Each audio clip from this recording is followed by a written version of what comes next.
నమస్తే అండి. ఈరోజైతే నేనొక చిన్న మినీ వ్లాగ్ అయితే మీతో షేర్ చేసుకుంటానండి. ఇప్పుడు ఎక్కడికి వెళ్తున్నామంటే సముద్రానికనమాట. అంటే కార్తీక పౌర్ణమి కదండీ! మాకెళ్ళి కార్తీక పౌర్ణమి రోజు ఏ విధంగా చేసుకుంటామనేది మీతో షేర్ చేసుకుంటాను. ఫస్ట్ సముద్రానికి రాగానే ఇలా స్నానం అయితే చేసుకోవాలి. స్నానం చేసి పూజ అయితే స్టార్ట్ చేస్తారండి.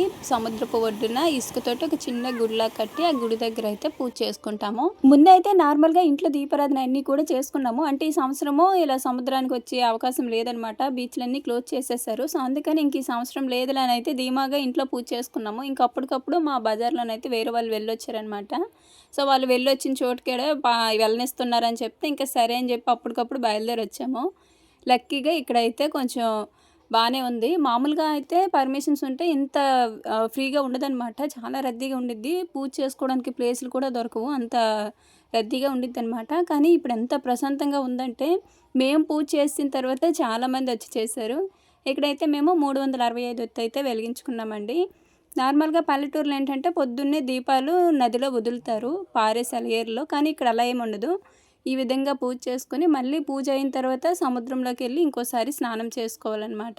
అక్కడితో పూజ అయితే కంప్లీట్ అయిపోయిద్ది. నేనైతే మా పెళ్ళయిన తర్వాత ఎప్పుడు చేయలేదు. లాస్ట్ ఇయర్ నుంచి చేస్తున్నానండి. పోయిన సంవత్సరము ఇప్పుడనమాట. ఈ సంవత్సరం అయితే ఆల్మోస్ట్ లేదనుకున్నాము కానీ లక్కీగా ఈ సంవత్సరం ఇంకా జరిగింది పూజ.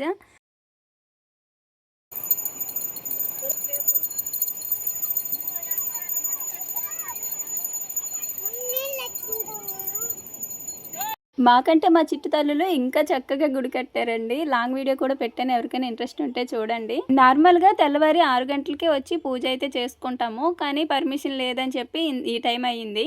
అంటే వచ్చిన వాళ్ళు ముందరే మునిగి ఇలా పూజ చేసుకుంటే ఏ ప్రాబ్లమ్ ఉండదు. కానీ మన తుఫాన్‌కి ఏమైనా కోతలకి గురై ఉంటుందని చెప్పి క్లోజ్ చేసేసారనమాట బీచ్‌లన్నీ కూడా. పైగా వచ్చేవాళ్ళు ముందర మునుగుతారా, లోపలికి వెళ్లి మునుగుతారు. నాకైతే మాత్రము సముద్రంలోని మునగాలంటే చాలా భయము. ఇంక నేనైతే చిన్న పిల్లలాగా ఒక చిన్న లోట తీసుకొనెళ్ళి మరీ పోసుకొని వచ్చేసాను. మరీ లోపలికి వెళ్ళకుండా. ఎందుకంటే నార్మల్‌గానే నేను సముద్రానికెళ్తే ఒడ్డు నుండి చూసేదే తప్ప మునిగేదేమి ఉండదనమాట. ఇంక ఇక్కడ చూసారా మేము పూజ అయిపోయి వెళ్ళిపోయిన టైంకి ఎంతమందొచ్చారో. మరోసారి మేము స్నానం అయితే చేసుకొని ఇంటికైతే బయలుదేరిపోయామండి.